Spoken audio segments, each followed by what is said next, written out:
السلام عليكم ورحمة الله وبركاته.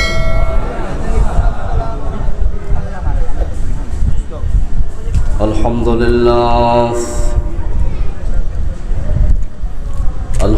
لله نحمده ونستعينه ونستغفره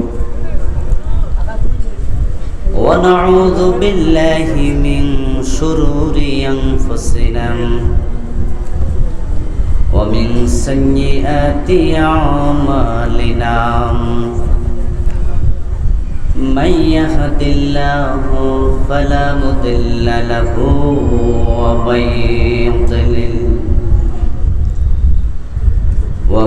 يضلل فلن تجد له وليا مرشدا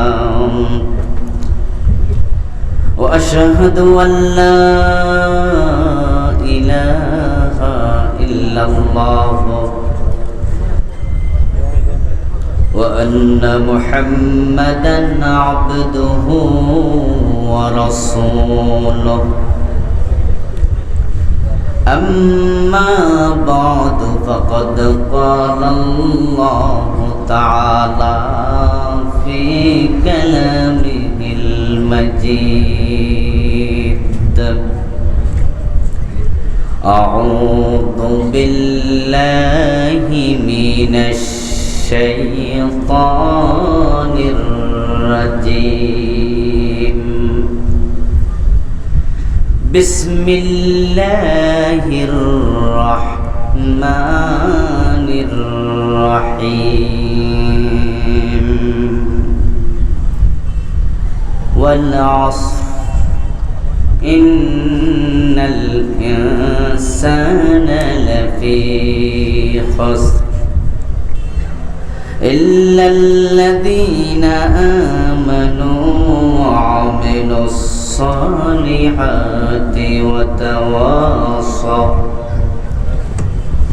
وتواصوا بالحق وتواصوا بالصبر. قال النبي صلى الله عليه وسلم ذاق طعم الإيمان من رضي بالله ربا وبالإسلام دينا وبمحمد نبيا ورسولا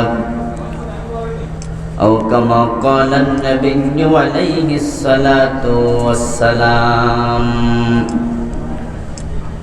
সকলে মেহেরবানি করে দরুদ ইব্রাহিম পড়ুন। আল্লাহুম্মা সাল্লি আলা মুহাম্মাদিন ওয়া আলা আলি মুহাম্মাদ কামা সাল্লাইতা আলা ইব্রাহিম ওয়া আলা আলি ইব্রাহিম ইন্নাকা হামিদুম মাজিদ. اللهم بارك على محمد وعلى آل محمد كما باركت على إبراهيم وعلى آل إبراهيم إنك حميد مجيد. اللهم صل وسلم وبارك عليه. কমায় দেন, কমানো যায় না? হ্যাঁ, কমানো গেলে স্পিড হালকা কমায় দেন। হাজী আমিনুল্লাহ বাজার তালিমুল কোরআন মাদ্রাসা ও এলাকাবাসীর যৌথ উদ্যোগে আয়োজিত আজকের এই চমৎকার তৃতীয় বার্ষিক তাফসীরুল কোরআন মাহফিলের মুআজ্জাজ মুকাররম সম্মানীয় সভাপতি ৯ নং কালাদ্রাফ ইউনিয়ন পরিষদের নন্দিত চেয়ারম্যান জননেতা জনাব আলহাজ মিজানুর রহমান মিজান সাহেব, আজকের মাহফিলের সম্মানীয় বক্তা, আমার পূর্বে অত্যন্ত চমৎকারভাবে যিনি কোরআন এবং সুন্নাহ থেকে আলোচনা করেছেন বিশিষ্ট ইসলামী চিন্তাবিদ মুফাসসিরে কোরআন মুহতারাম মৌলানা নুরুল ইসলাম শরীফ সাহেব, মৌলভী শামসুল হুদা জামে মসজিদের সম্মানীয় খতিব মুহতারাম মাওলানা তারেক রহমান সাহেব আমাদের সম্মুখে অত্যন্ত চমৎকারভাবে সংক্ষেপে গুরুত্বপূর্ণ কথা বলেছেন। আপনাদের এলাকার কৃতি সন্তান বিশিষ্ট রাজনীতিবিদ জননেতা জনাব নুরুল আমিন মাঝি সাহেব উপস্থিত আছেন। বিশিষ্ট শিক্ষাবিদ ও সমাজসেবক জনাব মোহতারাম এবিএম সাকাওয়াতুল্লাহ হেলাল সাহেব সহ অন্যান্য সম্মানীয় মেহমানবৃন্দ, মহতারাম উপস্থাপক, মঞ্চপ্রবিষ্ট আছেন বিশিষ্ট মুফাসসিরে কুরআন প্রখ্যাত আলেম দ্বীন মহতারাম মাওলানা হাসান মহিউদ্দিন সাহেব সহ অন্যান্য সম্মানীয় উলামায়ে হযরত, ইসলাম প্রিয় তাওহীদি জনতা, পর্দার অন্তরালের সতী সাধবী মা ও বোনেরা, আপনারা সকলে কেমন আছেন? মাশাআল্লাহ। আল্লাহ তাআলা আমাদের সকলকে ভালো রাখুন, সুস্থ রাখুন, যতদিন বাঁচিয়ে রাখবেন ঈমানের সাথে রাখুন, বলুন আমিন। আল্লাহ তাআলার পবিত্র জাতের হাজারো কোটি শুকরিয়া জ্ঞাপন করছি যে মহান মনিব অত্যন্ত মেহেরবানি করে এই প্রচন্ড গরমের মাঝে কোরআনের এই আহ্বানে, কোরআনের মাহফিলে আমাদের সকলকে হাজির হওয়ার তৌফিক দিলেন। করোনার চলমান চরম বিপর্যস্ততার মাঝে যিনি আমাদেরকে দয়া করে সুস্থ রাখলেন, কোরআনের কথা বলার মতো, শোনার মতো মন মানসিকতা দিলেন, এই সব নেয়ামতের মালিক কে? তাই আলোচনার শুরুতে মন প্রাণ উজাড় করে অন্তরের সবটুকুন শ্রদ্ধা এবং ভালোবাসা দিয়ে আমাদের মনিব আল্লাহ তাআলাকে শুকরিয়া জানাই, কৃতজ্ঞতা জানাই। সবাই মিলে জোরে জোরে কালিমাতুশ শুকর পড়ি, আলহামদুলিল্লাহ। দুরূদ ও সালাম বিশ্বনবী সাইয়্যিদুল মুরসালিন ইমামুনা কুদওয়াতুনা হাবিবুনা উসওয়াতুনা সনদুনা তাবিবু কুলুবিনা মুহাম্মাদুর রাসূলুল্লাহ সাল্লাল্লাহু আলাইহি ওয়াসাল্লামের উপর সাহাবায়ে কেরাম ও শুহাদায়ে নিজামের আলা ইল্লিয়িন আল্লাহ তাআলার কাছে কামনা করছি, আবারও বলুন আমিন। সম্মানিত ভাই, আমি আপনাদের সম্মুখে পবিত্র কোরআন মাজিদ থেকে সূরাতুল আসর তিলাওয়াত করে শুনিয়েছি। আল্লাহ তাআলা তৌফিক দান করলে এখান থেকে কিছু কথা বলবো ইনশাআল্লাহ।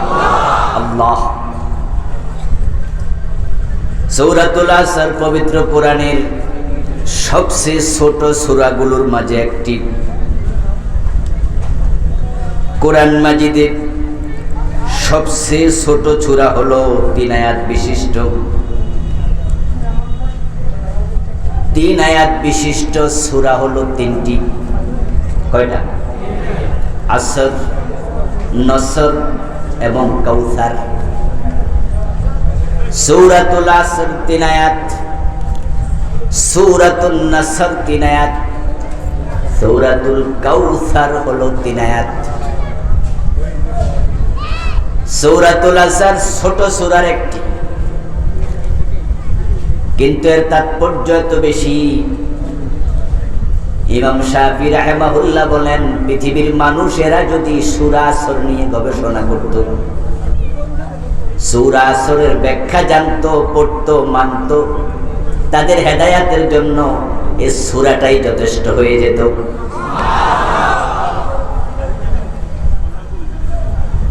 রাসূল সাল্লাল্লাহু আলাইহি ওয়াসাল্লামের দুজন সাহাবী পরস্পর সাক্ষাৎ হলেন। একে অপরকে সূরাতুল আসর তেলাওয়াত না করে, না শুনিয়ে দুজন পৃথক হতো না।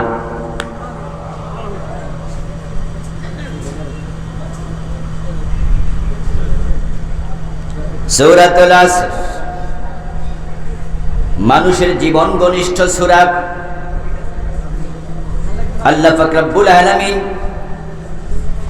মাক্কি জীবন অবতীর্ণ করেছেন।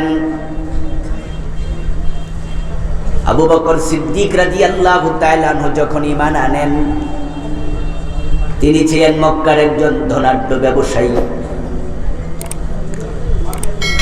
কিন্তু আমরা দেখি তাবুকের যুদ্ধের দিন ওনার ঘরে সামান্য দানা পানি নাই, সব তিনি আল্লাহর রাস্তায় সাদাকা করে দিয়েছেন, কিচ্ছু নাই। তাবুকের যুদ্ধের দিন রাসূল সাল্লাল্লাহু আলাইহি ওয়াসাল্লামের কাছে আবু বকর সিদ্দিক একটা পুটলিতে করে ঘরে যা ছিল সব নিয়ে হাজির হলেন। মক্কার বড় ব্যবসায়ী নেতা আবু বকর। রাসূল সাল্লাল্লাহু আলাইহি ওয়াসাল্লাম আবু বকর সিদ্দিকের পুটলিটা খুলে দেখেন, ঘরের ঘটি বাটি দা খন্তা পুরান লুঙ্গিটা পর্যন্ত সে পুটলির মাঝে আছে। জিজ্ঞাসা করলেন, মা কাইতা লিয়া হালিকা ইয়া আবা বকর, ও আবু বকর ঘরে কি রেখে এসেছো? তোমার ঘটি বাটি দা খন্তা কুড়াল পুটলি ঝাড়ু পুরান লুঙ্গি সব তো পুটলির ভিতরে। আবু বকর সিদ্দিক জবাব দেন, আবকাইতুল্লাহ ওয়া রাসূলাহু, ঘরে আল্লাহ এবং তার রাসূলকে রেখে এসেছি, আর কিচ্ছু নাই। ঈমান যখন এনেছিলেন বড় ধনী মানুষ ছিলেন। হযরত বেলালের গলায় রশি লাগায়া টানে উমাইয়া ইবনে খালফ এবং তার লোকেরা। ঈমান আনার অপরাধে আবু বকর সিদ্দিক রাদিয়াল্লাহু তাআলা আনহু 10,000 দিরহাম দিয়ে হযরত বেলালকে মুক্ত করে দিলেন। আল্লাহর দ্বীনের জন্য এইভাবে খরচ করতে থাকলেন। এক কাফের বন্ধু এসে বলে, আবু বকর শুধু মুহাম্মাদের ধর্ম গ্রহণ করার কারণে তোমার কিন্তু 12টা বাজতেছে, তুমি লসে পড়ে গেছো, ব্যবসা ধ্বংস হয়ে গেছে, তোমার দারুণ ক্ষতি হয়ে গেল শুধু ঈমান আনার কারণে। আল্লাহ পাক রব্বুল আলামিন তার কথার প্রতিবাদ করে সূরা আসর নাজিল করে বললেন, ওয়াল আসর ইন্নাল ইনসানা লাফি খুসর, আমি সময়ের শপথ করে বলছি সব মানুষ ক্ষতির মাঝে আছে, ইল্লাল্লাযীনা আমানু, কিন্তু তারা ক্ষতির মাঝে নাই যারা আবু বকরের মতো ঈমানদার হয়ে গেছে। আবু বকর ক্ষতিতে নাই, ক্ষতিতে তোরা। সূরা আসর হচ্ছে এমন একটি সূরা যে সূরার মাঝে আছে কিভাবে ক্ষতি থেকে বাঁচা যায় সে মেসেজ। আল্লামা ফখরুদ্দিন রাজি রাহিমাহুল্লাহ তাফসীরে কবীরের মাঝে লিখেন, আল্লাহর এক বান্দা প্রখ্যাত মুফাসসির, উনি সূরাতুল আসরের তাফসীর করতে গিয়ে বলেন, আমি এই সূরার তাফসীরটা শিখেছি বাজারের একজন বরফ বিক্রেতার কাছে। একদিন বাজারে দেখি এক বরফ বিক্রেতা টেবিলের মাঝে বরফ রেখে চিৎকার করে বলছে, কে আছো আমাকে সাহায্য করবেন, আমার পুঁজি শেষ হয়ে যাচ্ছে, আমার পুঁজি শেষ হয়ে যাচ্ছে, আমার পুঁজি শেষ হয়ে যাচ্ছে। তার চিৎকার শুনে তার কাছে গিয়ে দেখি তার বরফ খণ্ড তার সামনে, ওই বরফ আস্তে আস্তে গলে যাচ্ছে, যদি বিক্রি করা না যায় সবটা বরফ পানি হয়ে যাবে, পুরা পুঁজিটাই শেষ। ওই আল্লাহর বান্দা মুফাসসির বলেন, আল্লাহ তাআলা সূরা আসর শুরু করেছেন আমাদের দুনিয়ার পুঁজি, আমাদের জীবনের কসম করে, ওয়াল আসর সময়ের কসম। আর আমাদের পুরাটা জীবন হলো সময়ের সমষ্টি। আমাদের কারো সময় 30 বছর, কারো সময় 40, কারো 50, কারো 100। প্রতিদিন সূর্য ওঠে সূর্য ডুবে, ওই সময় থেকে একদিন মানুষ বলে বয়স বাড়ে, আমি বলি কমে রে। আমাদের যে পুঁজি, আমাদের যে জীবন প্রতিদিন একটু একটু করে শেষ হয়ে যাচ্ছে, যদি কাজে লাগানো না যায় তাহলে নিশ্চিত ধ্বংস। ওই ধ্বংস থেকে তোমাকে কেউ বাঁচাতে পারবে না। এই জন্য আল্লাহ সময়ের কসম করে তিনি বুঝালেন, তোমরা সবাই ধ্বংসের মাঝে আছো। এর মানে তোমার জীবন থেকে প্রতিদিন একটু একটু শেষ হয়ে যাচ্ছে। আসর মানে হচ্ছে সময়, যুগ, জীবন, তোমার জীবনের কসম। কোন কোন মুফাসসির বলেছেন আসর মানে হচ্ছে ওয়াক্তুল আসর, সালাতুল আসরের সময়। আল্লাহ তাআলা আসরের কসম এজন্য করলেন কারণ কিয়ামত হবে আসরের সময়। আসরের নামাজকে সালাতুল উস্তা বলা হয়, এটা সম্মান অন্য ওয়াক্তের চেয়েও একটু বেশি। আসরের কসম আল্লাহ তাআলা করলেন, এর কারণ হচ্ছে মানুষের সারা দিনের আমল আল্লাহ পাক রব্বুল আলামিনের নিকট আসরের টাইমে উপস্থাপন করা হয়। এখন পুরা দিন সকাল থেকে আসর পর্যন্ত যদি ভালো কাজ না করেন, আজকের এই দিনটা আপনার ধ্বংসের জন্য যথেষ্ট। এটা ভালো দিন নয়। ওয়াল আসর, সময়ের কসম, ইন্নাল ইনসানা লাফি খুসর, নিশ্চয়ই মানুষেরা ক্ষতির মাঝে আছে। কে বলেছেন? আল ইনসান আলিফ লামে জিনসি, মানুষ নামে যত লোক সব লোক একসাথে শামিল হয়ে গেল। আল্লাহ বলছেন মানুষেরা ক্ষতির মাঝে আছে। এখন আমরা এখানে যারা আছি মানুষ, ওই ক্ষতিগ্রস্তদের মাঝে আমাদের নামও থাকার সম্ভাবনা আছে না নাই? আল্লাহর কথার মাঝে কোনো সন্দেহ নাই। নিশ্চয় মানুষেরা, সকল মানুষ ক্ষতিগ্রস্ত। তাহলে ক্ষতির মাঝে আপনি আছেন, আমি আছি, সবাই আমরা ক্ষতির মাঝে আছি। এই মেসেজ শোনার পরে তো চমকে ওঠার কথা। বলি কি, আমরা ক্ষতির মাঝে আছি। 1000 কোটি টাকা আছে, বিঘা বিঘা জমিন আছে, অনেক বড় রাষ্ট্রের রাষ্ট্রপ্রধান হওয়ার মতো অবস্থা, ক্ষমতা আছে। আপনি যাই হন না কেন, যদি আপনি মানুষের কাতারে থাকেন, আল্লাহর বক্তব্য হলো ইন্নাল ইনসানা লাফি খুসর, নিশ্চয়ই মানুষেরা ক্ষতির মাঝে। ওই 1000 কোটি টাকাওয়ালাও ক্ষতির মাঝে আছে না নাই? বিঘা বিঘা জমিনের মালিক জমিদার সাহেবও ক্ষতির মাঝে আছে না নাই? প্রধানমন্ত্রী, প্রেসিডেন্ট, এমপি, তারাও ক্ষতির মাঝে আছে না নাই? আল্লাহ সব মানুষকে একসাথ করে ক্ষতির মাঝে ডুবিয়ে দেওয়ার ঘোষণা দিলেন। সবাই ক্ষতির মাঝে আছে। এখন ক্ষতির মাঝে থাকবেন না, ক্ষতি থেকে বাঁচা দরকার, বাঁচতেই হবে। আল্লাহর ঘোষণার প্রথম আয়াতের আলোকে আমরা ক্ষতির মাঝে পড়ে গেছি। সময়ের শপথ, নিশ্চয় মানুষেরা ক্ষতির ভিতরে আছে। যদি আপনি নিজকে মানুষ মনে করেন, তাহলে আপনি ক্ষতিতে আছেন। ইল্লাল্লাযীনা আমানু ওয়া আমিলুস সালিহাতি ওয়া তাওয়াসাউ বিল হাক্কি ওয়া তাওয়াসাউ বিস সাবর। এবার বলছেন তবে কিছু মানুষ ক্ষতির মাঝে নাই। যারা ক্ষতি থেকে বেঁচে গেছে, এমন মানুষদের 4টা বৈশিষ্ট্য আছে। 4 বৈশিষ্ট্য সম্পন্ন মানুষ, তারা ক্ষতি থেকে বেঁচে গেছে। এই বৈশিষ্ট্য থাকলে আমি আল্লাহ নিজ হাতে তাদেরকে ক্ষতি থেকে বাঁচিয়ে দেব। সব মানুষ ক্ষতিতে আছে। আওয়াজ করে বলুন তো ঘোষণাটা কার? আর একটু জোরে বলুন কার? চারটি বৈশিষ্ট্য থাকলে ক্ষতির মাঝে থাকা লাগবে না, বেঁচে যাবেন, এই ঘোষণাটাও কার? তাহলে আমরা যারা ক্ষতি থেকে বাঁচতে চাই, এই চারটি বৈশিষ্ট্য আমাদের অর্জন করতেই হবে।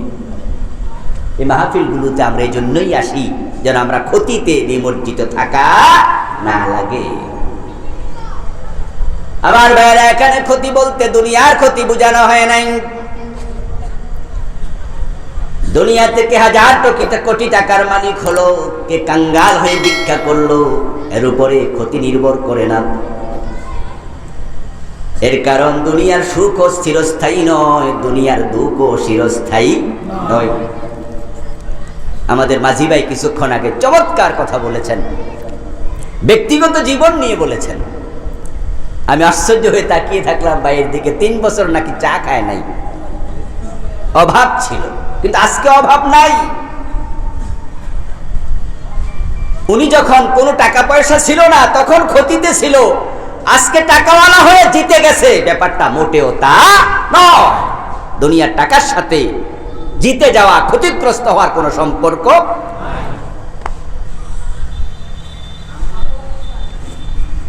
যদিও আমরা এটা ভুল মনে করি।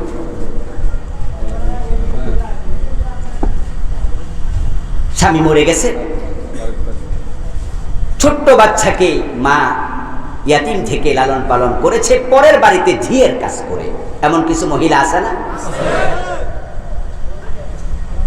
ছোট্ট কুড়ে ঘরে থাকে, জিয়ের কাজ করে, মানুষের বাড়িতে কাজ করে করে সন্তানটাকে বড় করেছে, একটু একটু লেখাপড়া করাইছে, প্রাইমারি, হাই স্কুল, কলেজ, ভার্সিটিতে পড়াইছে, অন্যের বাড়িতে কাজ করে করে। এখন ছেলে একটা সরকারি চাকরি পেয়েছে, মাকে বলে দিয়েছে অন্যের বাড়িতে আর কাজ করা লাগবে না। মা এখন অন্যের বাড়িতে কাজ করে না। বছর খানেক পরে দেখা যায় কুড়ে ঘর ভেঙে ছোট্ট একটা বিল্ডিং করেছে। প্রতি ঈদে মায়ের জন্য 2টা করে শাড়ি দেন। বছরে 4টা শাড়ি মা পরে, দামি দামি শাড়ি। মায়ের গলায় এখন চিকন চেইন দেখা যায়, স্বর্ণের চেইন ছেলে কিনে দিয়েছে। নাকের ফুল দেখা যায়, কানের দুল দেখা যায়, হাতে বালা দেখা যায়। নতুন শাড়ি পরেছে মা, এলাকার লোকেরা কানাকানি করে। ওই মহিলার দিকে আল্লাহ চোখ তুলে তাকাইছে। মানুষ মনে করলো এর আগে আল্লাহ বুঝি তাকে লাঞ্ছিত করছে, এখন সম্মানিত করছে। এই টাকার সাথে, বাড়ির সাথে ইজ্জত সম্মানের কোনো সম্পর্ক নেই। যদি টাকাওয়ালা মানুষের সম্মানী হতো, তাহলে পৃথিবীর সবচেয়ে বেশি সম্মানী হতো কারুন। যদি ক্ষমতার কারণে মানুষ সম্মানী হতো, সবচেয়ে বড় সম্মানী হতো নমরুদ এবং ফেরাউন। নমরুদের মতো সম্মান, ফেরাউনের মতো সম্মান আর কার থাকতো? তারা পৃথিবীর সেরা প্রেসিডেন্টের একজন। সবচেয়ে টাকাওয়ালা ছিল কারুন, যার ধনভাণ্ডারের চাবি বহন করার জন্য একদল লোক লাগতো। চাবির ভারে তাদের গর্দান নুয়ে যেত। আল্লাহ সূরা কাসাসে বলেছেন। আপনাদের কাছে এবার জবাব জানতে চাই, দয়া করে বলুন, কারুন সম্মানী মানুষ না অপমানিত? ফেরাউন সম্মানিত না লাঞ্ছিত? নমরুদ সম্মানিত না লাঞ্ছিত? তাহলে বিষয়টি স্পষ্ট হয়ে গেল, টাকার সাথে দুনিয়ার ইজ্জত সম্মানের কোনো সম্পর্ক নেই। এই জন্য দুনিয়াকে হাজার কোটি টাকাওয়ালা হলো, আল্লাহর উপরে ডিপেন্ড করে তাকে সম্মানী করে না। ওই ক্ষমতাওয়ালা ফেরাউন আল্লাহ পানিতে ডুবাইছে, 1 সেকেন্ড লাগে নাই। টাকাওয়ালা কারুন আল্লাহ তাআলা জমিনে ধসায়া দিছে, 1 সেকেন্ড লাগে নাই। নমরুদের মতো পৃথিবীর সেরা প্রেসিডেন্ট আল্লাহ জুতার বাড়ি খাওয়াইছে, 1 সেকেন্ড লাগে নাই। তাই ক্ষমতা পাওয়ার পরে, টাকা পাওয়ার পরে যদি তুমি ইমানদার না হও, ভালো আমল না করো, আল্লাহ তোমাকে বেজ্জতি করার ক্ষমতা আল্লাহর আছে না নাই? আল্লাহর 1 সেকেন্ডও লাগে না।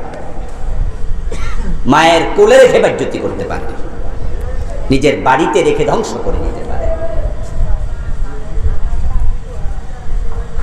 আমার বন্ধু এবার বলুন, হযরত বেলাল রাদিয়াল্লাহু তাআলা আনহু তিনি লাঞ্ছিত মানুষ না সম্মানিত?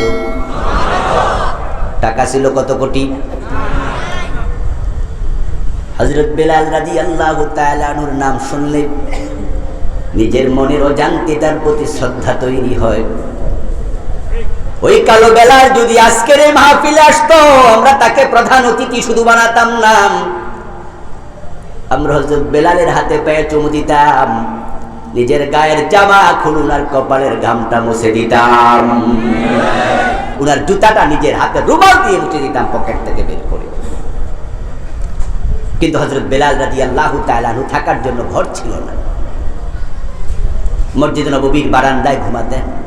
আহলে সুফার একজন ছিলেন। হযরত বেলালের বাবা দাস ছিল, দাদা দাস, দাসের ছেলে দাস। কিন্তু সেই বেলালের সম্মান এত বেশি একটা কারণে, যে চারটা বৈশিষ্ট্য থাকলে ধ্বংস থেকে মানুষ বেঁচে যায়, ওই চারটা গুণ হযরত বেলালের ভিতরে আছে না নাই? এখন আমরা যারা সম্মানী হতে চাই, ওই চারটা বৈশিষ্ট্য আমাদেরকে অর্জন করতেই হবে। প্রকৃত সম্মান আখিরাতে, প্রকৃত অপমান আখিরাতে। থাকার জন্য ঘর নাই, খাওয়ার জন্য খাবার নাই, পরিধান করার জন্য কাপড় নাই, গাছতলায় ঘুমায়, কমলাপুর রেল স্টেশনের বস্তিতে থাকেন।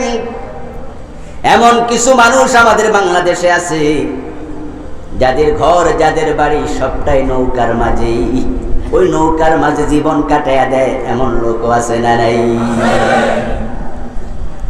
নৌকার মাঝে তাদের ঘর বাড়ি, ছোট নৌকার মাঝে টেলিভিশনও লাগে, নৌকার মাঝে কত সুন্দর করে সাজাইছে, টেলিভিশনও কিনা লাগাইছে, ওই নৌকাই হলো বাড়ি। নিজের বাবার ভিটে মাটিটাও নাই। রিক্সাওয়ালা আছে ঢাকায়, রিক্সা চালায়, রিক্সাটাও নিজের নাম। বস্তিতে থাকে, রিক্সা চালায়, ছেলে মেয়ে নিয়ে এক জায়গায়, বস্তি ভেঙে দিলে গাছতলায় ঘুমান। ওই গরিব লোকটারও যদি চারটা বৈশিষ্ট্য থাকে, সূরা আসরে আল্লাহ যেগুলো বলেছেন, ওই গরিব লোকটাই হলো সফল। আর হাজার কোটি টাকা আছে, বিঘা বিঘা জমিন আছে, ক্ষমতা আছে, কিন্তু চারটা গুণ নাই, তার মতো ব্যর্থ আর কেউ নাই, তার মতো ব্যর্থ কেউ নাই। এখন সফল হতে চাইলে কোরআনে বিশ্বাসী মুমিনদের চারটা গুণ লাগবে। এক নাম্বার, ইল্লাল্লাযীনা আমানু, তারাই হচ্ছে ক্ষতি থেকে পরিত্রাণ প্রাপ্ত যারা ঈমান এনেছে। আওয়াজ দিয়ে বলেন সুবহানাল্লাহ। ঈমান, ঈমান, ঈমান। পৃথিবীতে এর চেয়ে দামি কোনো জিনিস আর নাই। সবচেয়ে দামি মানুষ হচ্ছে মুমিন। দুই নাম্বার শর্ত, আমিলুস সালিহাত। শুধু ঈমান আনলেই চলবে না, ঈমানের দাবির আলোকে নেক আমল করেছে, নেক আমলও করতে হবে। তিন নাম্বার, ওয়াতাওয়াসাউ বিল হক। আল ইসলামু হাক্কুন ওয়াল কুফরু বাতিল। ঈমান আনার পরে, নেক আমল করার পরে শুধু নিজে নামাজ পড়লে চলবে না, নিজে ইসলাম মানলে চলবে না, অন্য মানুষদের কাছে দ্বীনের দাওয়াত দেয়া দরকার আছে না নাই? তাই তারা দাওয়াতি কাজ করবে, হকের ব্যাপারে মানুষকে নসিহত করবে। আদ-দীন ওয়ান নাসিহা। আমরা সংক্ষিপ্ত ব্যাখ্যা করব এই গুণগুলো। চারটা বিষয়ের সাথে আপনার সফলতা জড়িত। ঈমান এনেছেন, নেক আমল করেছেন, কিন্তু মানুষকে দ্বীনের কথা বলে না, ইসলামের কথা বলে না। হাজারো অন্যায় অনাচার নিজের চোখে দেখেও অন্যায়ের বিরুদ্ধে একটা কথাও বলে না, এমন কিছু হাজি গাজি মাওলানা মুফতি সাহেব আছে না নাই? সুদী ব্যাংক চলছে, সুদের ব্যবসা রমরমা, সিনেমার ব্যবসা রমরমা, বেপর্দা বেহায়াপনা জুলুম অত্যাচারে দেশটা শেষ হয়ে গেছে, তা নিয়ে মাথা ব্যথা নাই। নামাজি বরং জালেমকে সাপোর্ট করছে, এমন নামাজিও আছে না নাই? এই জন্য আল্লাহ 4টা কথা বলছেন। আপনি নামাজি কিন্তু আপনার ছেলে নামাজ পড়ে না। হাজী সাহেবের মেয়ে বোরকা ছাড়া কলেজে যায়, এমন 2-4 জন হাজী সাহেবও আছে না নাই? দিনের কথা মেয়েটাকে বুঝায় নাই। মাওলানা সাহেব নামাজি সাহেব, ওনার বউ চাকরি করে, বোরকা ছাড়া অফিসে যায়, বউটারে বোরকা পরায় না। কপালে কালো দাগ ফেলে দিয়েছ, 4টা শর্তের মাঝে 3 নাম্বার শর্তে ফেল। কলেজ ইউনিভার্সিটি স্কুলে যারা পড়েছেন, সাবজেক্ট আছে 10টা 11টা 12টা 13টা কম্পালসারি, প্রতিটায় 90, অঙ্কে ফেল। রেজাল্ট কি? 0। ইন্নাল ইনসানা লাফি খুসর, মানুষ ক্ষতির মাঝে আছে। ইল্লাল্লাযীনা আমানু, এখন যারা বাঁচতে চান তাদেরকে ঈমান আনা লাগবে। আলহামদুলিল্লাহ এনেছেন। ওয়া আমিলুস সালিহাত, নেক আমল করা লাগবে। আলহামদুলিল্লাহ নেক আমলও করছেন। এরপরে আল্লাহ বলতেছে ওয়া তাওয়াসাউ বিল হক, যে ইসলাম তুমি মানছো, হক মেনেছো, এটার উপদেশ দাও, মানুষের কাছে দাওয়াতি কাজ করো, এটাও আপনাকে মানতেই হবে। শুধু নিজে নিজে আমল করে যদি জান্নাত পাওয়া যেত, নূহ আলাইহিস সালাম মাইর খাওয়ার কোনো প্রয়োজন ছিল না। তাফসীরে পাওয়া যায় নূহ আলাইহিস সালামের আসল নাম ছিল আব্দুল গফফার। নূহ শব্দের অর্থ কান্না করা, রোদন করা, ফুফিয়ে ফুফিয়ে কাঁদা। মানুষের কাছে দিনের দাওয়াত দেওয়ার কারণে লোকজন উনাকে অত্যাচার করত, এমন মারা মারত, কানতে কানতে বেহুশ হয়ে যেতেন নূহ আলাইহিস সালাম। ওই কান্না করতে করতে বেহুশ হয়ে যাওয়া নূহ হুঁশ ফিরে পাওয়ার পর আবার দাওয়াত, আবার মাইক।